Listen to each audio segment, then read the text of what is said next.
We love getting your questions, so we want you to keep them coming via Facebook, Twitter, and on our webpage. Who knows, we might just answer your question here in the studio audience next.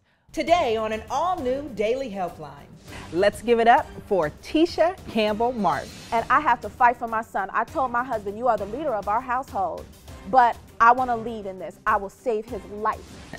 I want more of that. I want me back. Say that one more time. I want me back. How afraid are you? I'm afraid of losing myself. The reason why I can absolutely say this to you is that I too have been a victim of the same thing. There is one person responsible for this, and it is the that did it.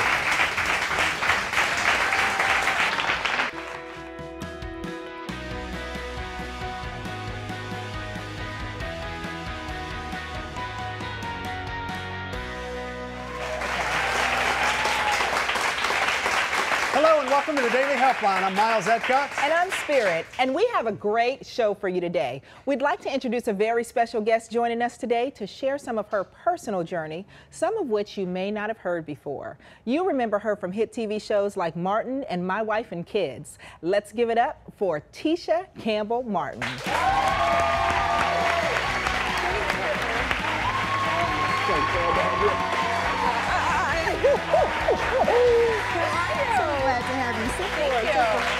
Tisha.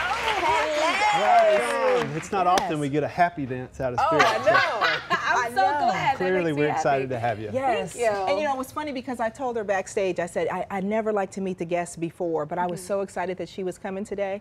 And I had to tell her, I said, you know, she is the backdrop to so many happy moments for so many people. That is so amazing that you're so saying many that. people. Yeah, when you said it backstage, I was like, really? I told her because for us, you know, my parents were working all the time. Everybody's constantly moving like so many other families. But at 8 o'clock, when Martin came on, you already know. Everybody was in front of their TVs. That was it for us. That's so sweet. You know, we didn't know at the time that it would be such a big thing and that it would last for so many years. And now it's on again. And you have little 4-year-olds, 5-year-olds coming up to me and calling me Gina.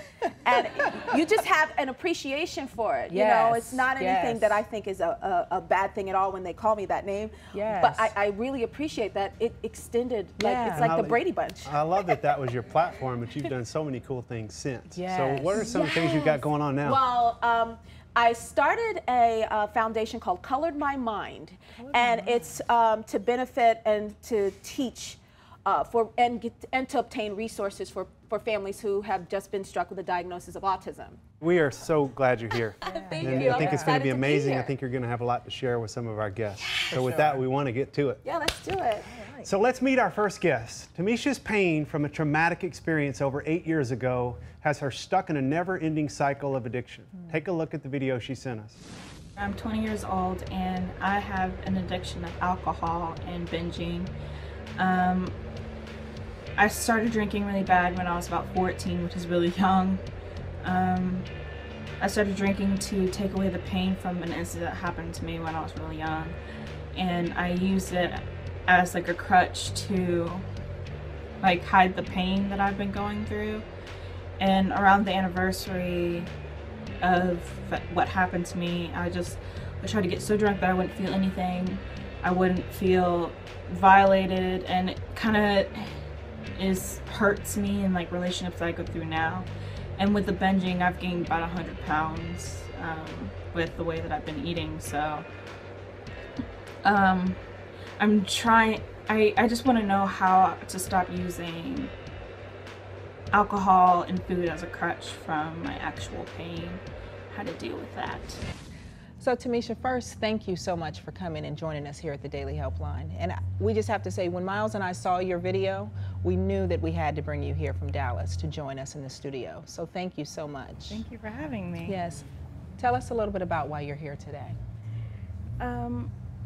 My question was how to stop using like food and alcohol as like a crutch for the pain that I feel instead of like properly dealing with it.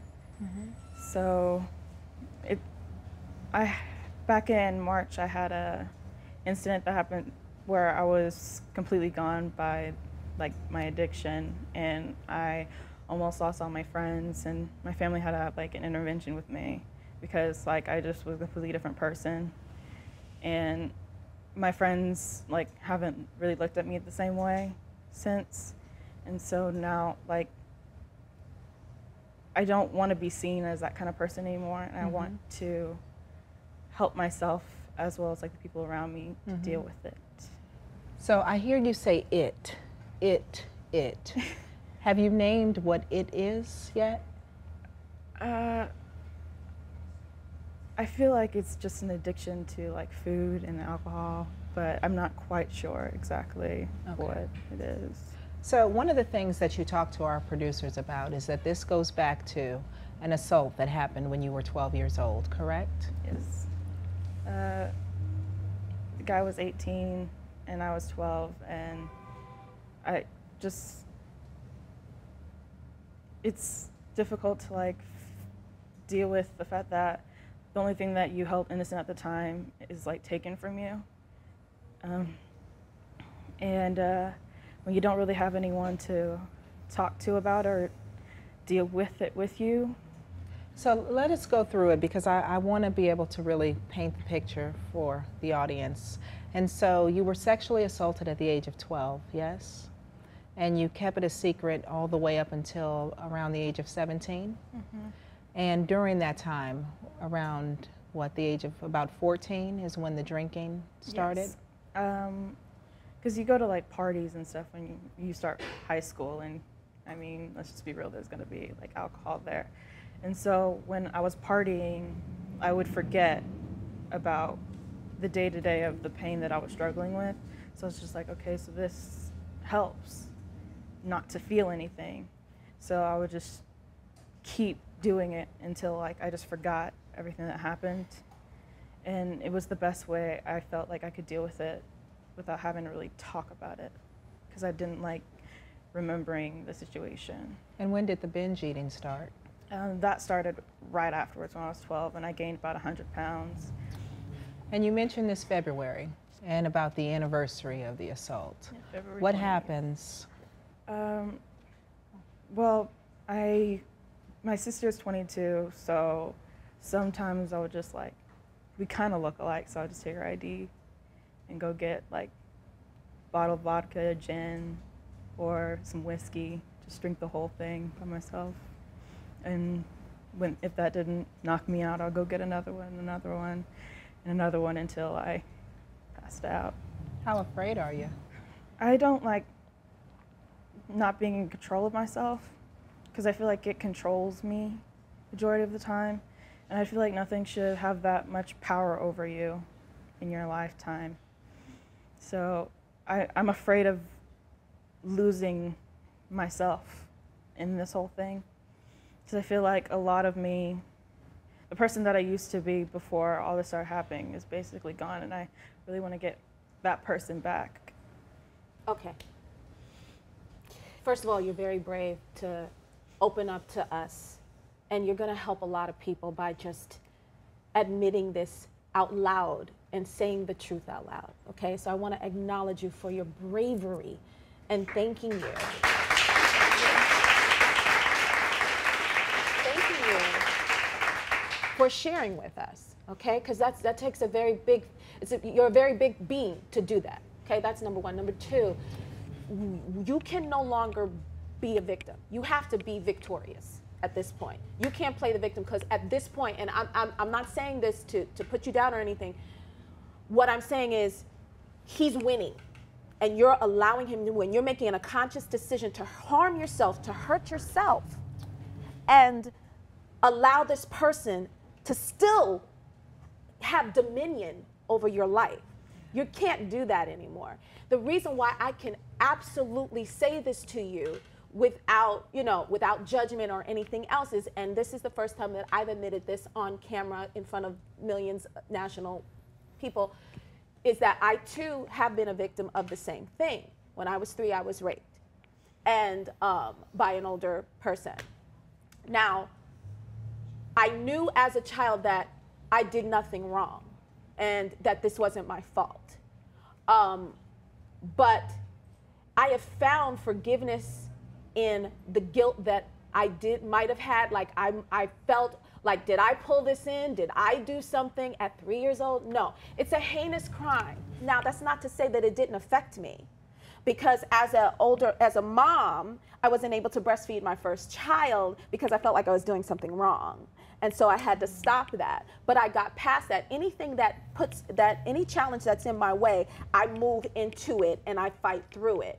At this point, we can't allow him to win anymore, because he can't make you put the bottle to your mouth anymore.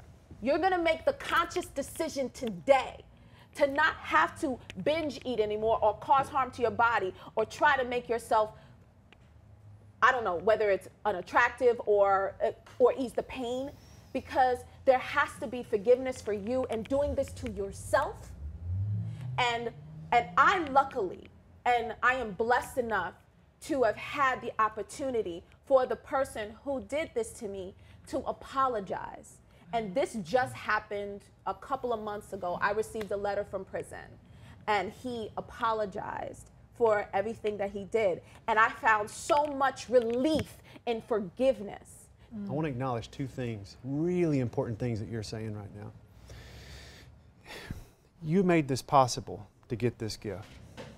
It was when you showed us your tears. It was when you showed us your heart. And let me say something, that is your strength, not your weakness. The minute you gave us your heart, you got empathy, and you got truth, and you got somebody speaking into your soul. And I got to say, what you shared is as powerful as anything we've ever done here. And it will be really powerful for this young woman. And here's the thing, we need to hear more about this. This is really important. So when we come back, we're going to hear more about Tamesha's story. Coming up. What have you tried in the past? Other than, I almost did suicide once. We love getting your questions, so we want you to keep them coming via Facebook, Twitter, and on our webpage. Who knows, we might just answer your question here in the studio audience next.